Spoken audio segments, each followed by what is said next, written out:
Hello and welcome back to Parc Fermé Parlay with Kieran Downey. It's race week once again, baby. Straight off the back of Bahrain, we're heading to Saudi Arabia for the final race week in the first triple header of the year before we get a week off and then it's straight into Miami. And with it being race week, it is time for our predictions for the Saudi Arabian Grand Prix. And I already know exactly what.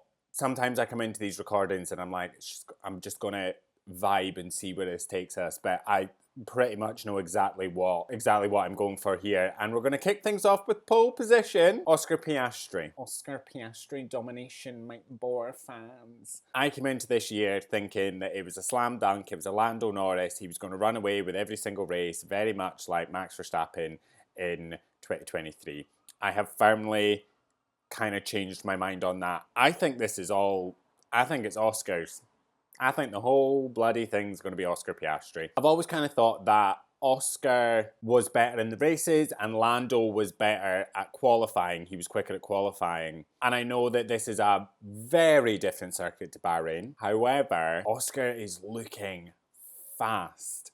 I would say between the two McLaren drivers, he's probably the most well-rounded in terms of all-out one-lap speed in qualifying, and his race pace is phenomenal as well. I think it's Oscar Piastri. That car is no joke, and his performance in that car is also no joke. I just don't see anyone else claiming pole. Like, I don't even think a Max Verstappen masterclass like Japan would get him pole, to be honest with you. I genuinely think that the McLaren's too quick, and Oscar, barring any mistakes, is not catchable in it. So I'm going with, and I put everything in it. I'm putting everything into Oscar Piastri that he will be sitting on pole position for the Saudi Arabian Grand Prix. There is no part of my body, there is no feeling or anything that I think it could be any other driver than him. There is no part in my body that thinks it could be anyone other than him. Not even like a teeny tiny little smidge. My whole body, mind, soul, everything just says Oscar Piastri. And I'm locking it in. Oscar Piastri, pole position for the Saudi Arabian Grand Prix. Right, P3 for the race. I'm going with Charles Leclerc. Now that's bold. And I, after their performances in the opening rounds of this season, had pretty much written Ferrari off. However, both the drivers seem pretty confident coming out of Bahrain. They're not quite where they want to be, but they feel like they know the direction they're going in and that it is the right direction. The upgrades seem to have worked on the car to make it ever so slightly better. Charles Leclerc seems to know, I mean, maybe it's all PR talk. Maybe he's just winging it when he goes into the media pen and he's just saying what might make him feel better. I don't know, but it made me feel better. I do think that this should hopefully be quite a promising race for Ferrari. Listen, all Charles Leclerc needs to do is qualify pretty decently, because you cannot overtake in Jeddah. You cannot overtake in Saudi Arabia because the track's too narrow. There's no runoff areas. There's nothing. I mean, you literally come off the track, you're in the wall. It is so hard to overtake. I think last year there was like 17 overtakes throughout the entire race. It's going to, I mean, even if we get that, it's still better than Suzuka. But if he can get a good quali lap in and start towards the front of the pack, I don't see there being any issue for him not to get P3. I just need one good result. I just need one. So that's my delusion, but I'm locking in Charles Leclerc for P3 for the Saudi Arabian Grand Prix. Now for P2 in the race, I'm going George Russell. I have been so impressed by George Russell in every round so far this year. I take Japan out of that slightly because he finished 5th, but there was no overtaking in Japan, let's be honest. Japan was a dud race. Yes, you cannot overtake in Saudi Arabia, but his qualifying has been electric so far. He's been super in qualifying, and he's looking mighty racy during the Grand Prix. So I'm confident in a George Russell P2. I genuinely believe he'll be back on the podium this weekend. He is looking so good. Like, he's way more well-rounded than he was, and I'm just so impressed by him. And I just don't see there being a reason why. I genuinely believe, I've got all my faith in George Russell, that he will have a pretty decent weekend and score another weekend of scoring decent points for Mercedes and himself. I think this is a weekend where George Russell overtakes Max Verstappen in the championship. I see it happening. So yeah, locking that in. George Russell, P2, Saudi Arabian Grand Prix. And for P1, Oscar Piastri, you already knew it was coming. It's got to be. If he's on pole, I see him just taking off again. I just see him going. And yes, as I said, it's a very different track to Bahrain, where he dominated. But all my faith is with Oscar Piastri.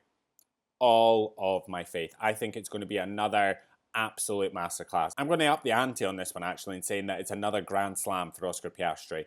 Pole position, winning the Grand Prix, fastest lap. Here we go, locking that in. 100%. I genuinely believe that he is the quicker out of the two McLaren drivers. I think he's the most well-rounded, and you never really see him sweat. You never really see him you never see the cracks appear in Oscar. He's always just smooth. And even when the pressure's on, he doesn't let it get to him. He doesn't let it get to him. Cool, calm, collected. And that, my friends, takes you to a win in Saudi Arabia. I just don't see it going any other way. I wish I was, mixing it up and saying Charles Leclerc was going to win the whole thing. It's not going to happen. I don't think it's going to be Max. I don't think it's going to be Lando. And everything in my being says it's Oscar Piastri. Part of me, actually, when I was thinking about this earlier on, was like, could George Russell win it? But I just think that Oscar will be quicker in qualifying. There we have it.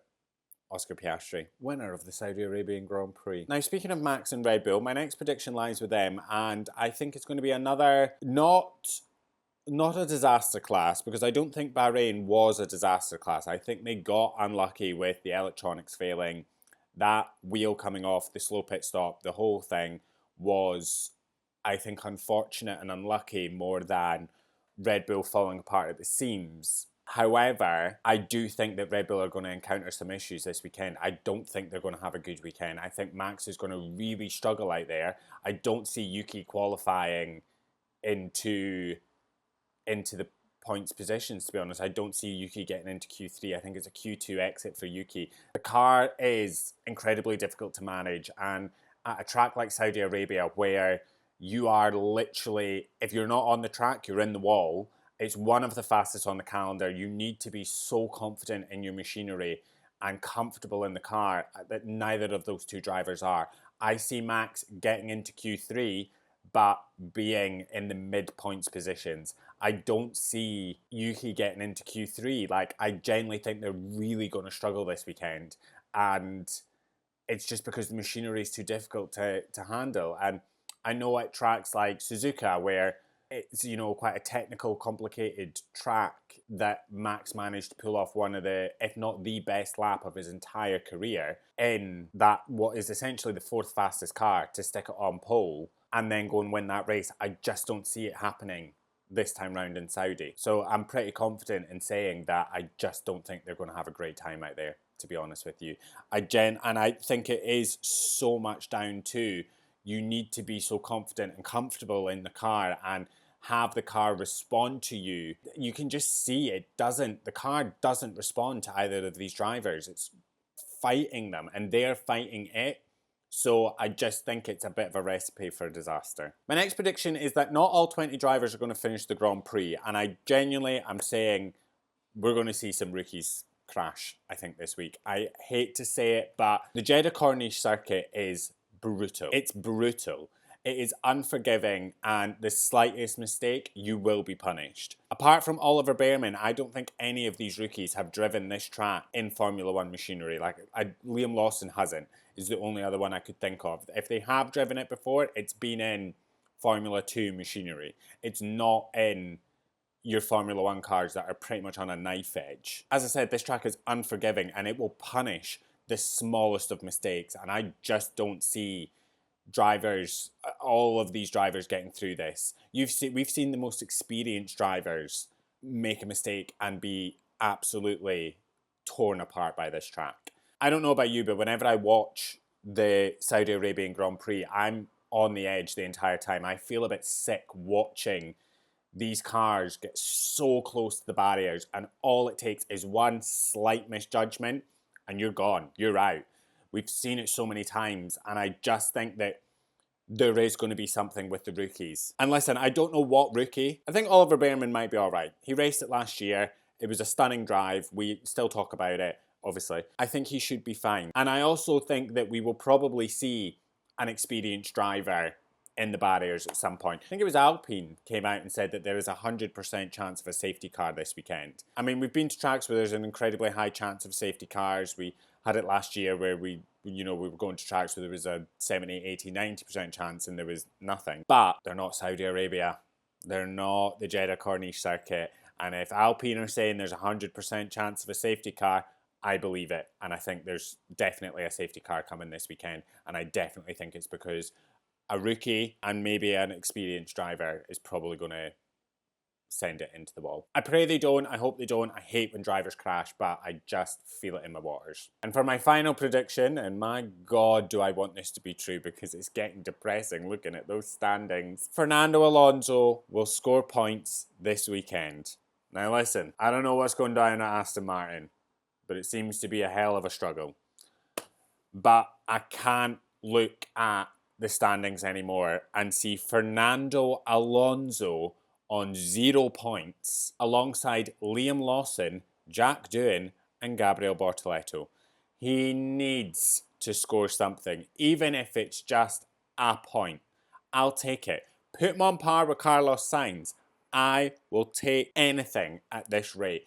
Lance Stroll has 10 and Alonso has nothing. And I'm basing this off no facts, no evidence, nothing other than the fact that I need Fernando Alonso to score some points. I just need him to, please. And I'll tell you what, if Alonso doesn't score any points this weekend, he's getting booted out of my fantasy team because I can't do it anymore. I've already had to boot Carlos Sainz. I don't want to have to boot Alonso too. He's currently sitting in my only team that's doing half decent, and that's because Oscar Piastri and McLaren are killing it. Chop chop Alonso.